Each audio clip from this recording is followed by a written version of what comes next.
Bien, 6 de la mañana, 35 minutos. Estamos ya en contacto con Marisol León. Ella es ex vocal del Tribunal Fiscal. Ella nos va a advertir que hay un uso indebido del crédito fiscal. Le damos la bienvenida. Marisol, muy buenos días. Buenos días, ¿cómo están ustedes? Gracias por la invitación.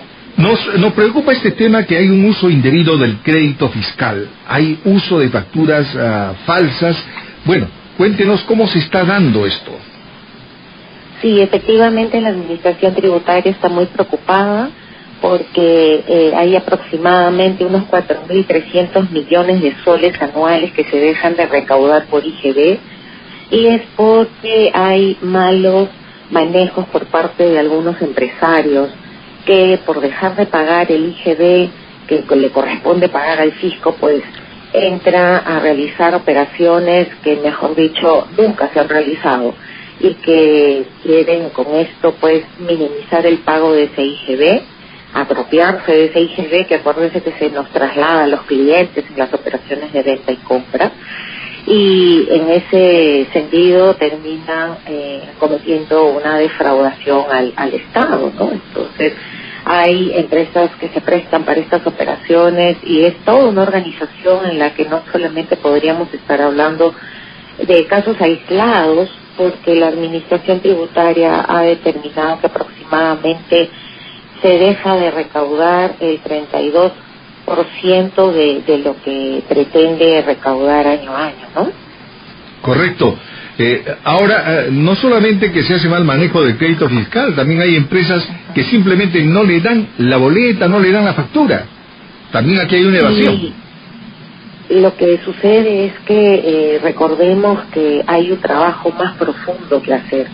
La Administración Tributaria lo que tiene que hacer es no ignorar que existe una informalidad en nuestra economía. Estudios dan como resultado de que aproximadamente el 62% de la economía del Perú es informal, y ahí es donde se inicia este tema de operaciones falsas o operaciones no reales, donde existen facturas clonadas o venta de facturas, donde las empresas se ponen de acuerdo. Esta informalidad no solamente es aquella que nunca se inscribió en SUNAT con un RUC. Hay empresas que tienen RUC, pero que simplemente, como ahí también creo que hay un tema que atacar, que es que a cualquiera le dan RUC.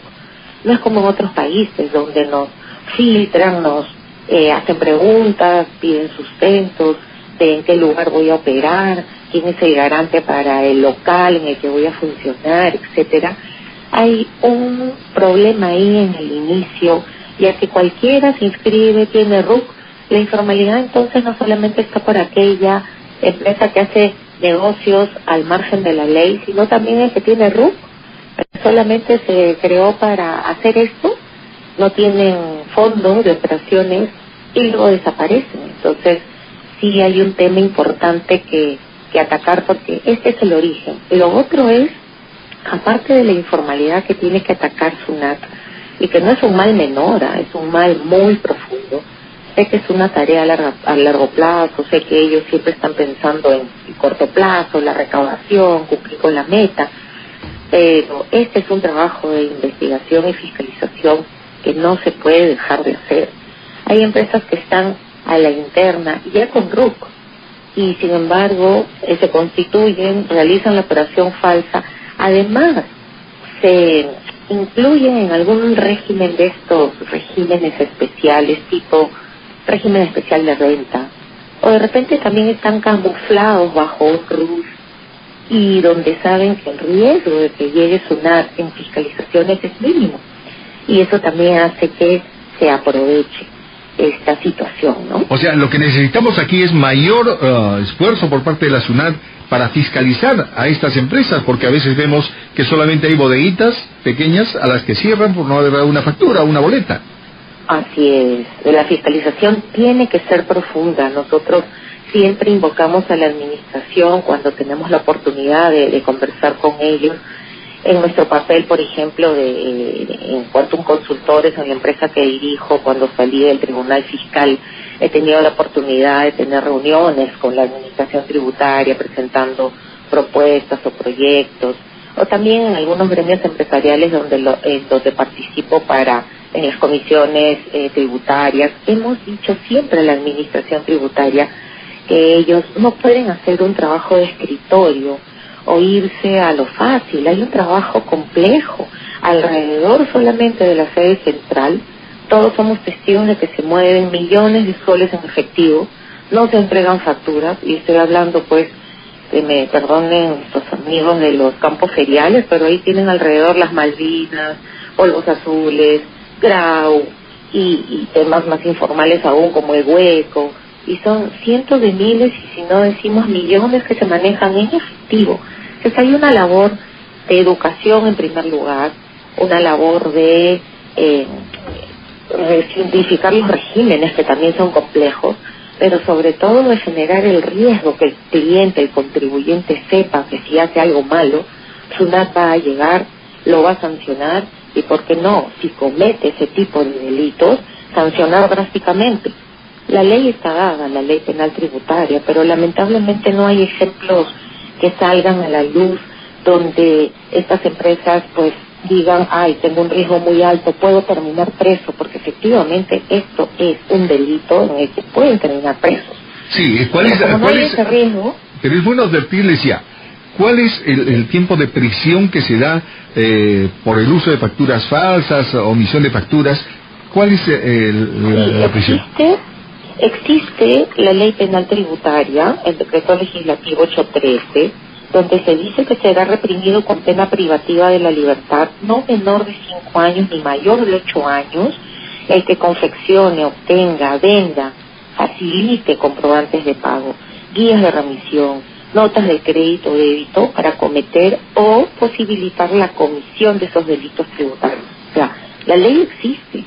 Hay algunos ejemplos, sobre todo salió en el año 2017 algunos casos en la Sala Penal Superior de la Corte de Justicia de Tacna, donde a algunos empresarios se les sancionó con prisión efectiva, se pidió una reparación civil de aproximadamente 1 millón de soles, 1,5 millones, por los daños que le generó al Estado, pero realmente mientras no haya un ejemplo sancionador público de que esto no está bien hecho y que le hace un daño al Perú, pues es bien complicado que estas empresas dejen de hacerlo. Es tan como un deporte que existen hasta en Internet noticias de venta de facturas, inclusive se conversa de comisiones, pero lamentablemente cuando la administración va a una empresa y la fiscaliza, sobre todo el régimen general, ya a las grandes empresas, ya a las medianas empresas, ya no a las que les comentaba, del RUS ni del RER, ni estas empresas cascarones, ya cuando van a hacer una fiscalización profunda, se comete un error gravísimo en el que querer calificar a justos por pecadores, porque por ejemplo nosotros en consultorías y asesorías que damos encontramos empresas formales bien constituidas que por el contrario en un procedimiento de fiscalización están agobiadas porque el auditor de SUNAT cree que todos somos evasores y más bien tenemos que defendernos al revés, exigiéndonos una serie de documentos sustentatorios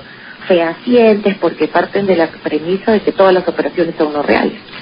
Muy bien. Entonces se van a un extremo tal y luego terminan grandes acotaciones porque le faltó la orden de compra o porque le faltó la guía de remisión, cuando en el fondo hay otros sustentos que hacen que la empresa pueda probar que esa operación de verdad existió. Entonces hay una inequidad ahí que la administración tiene que empezar a manejar, ¿no? Correcto.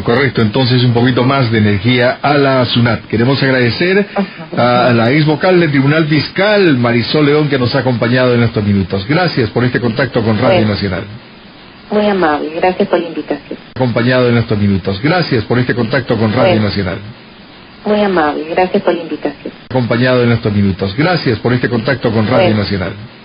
Muy amable, gracias por la invitación. Acompañado en estos minutos. Gracias por este contacto.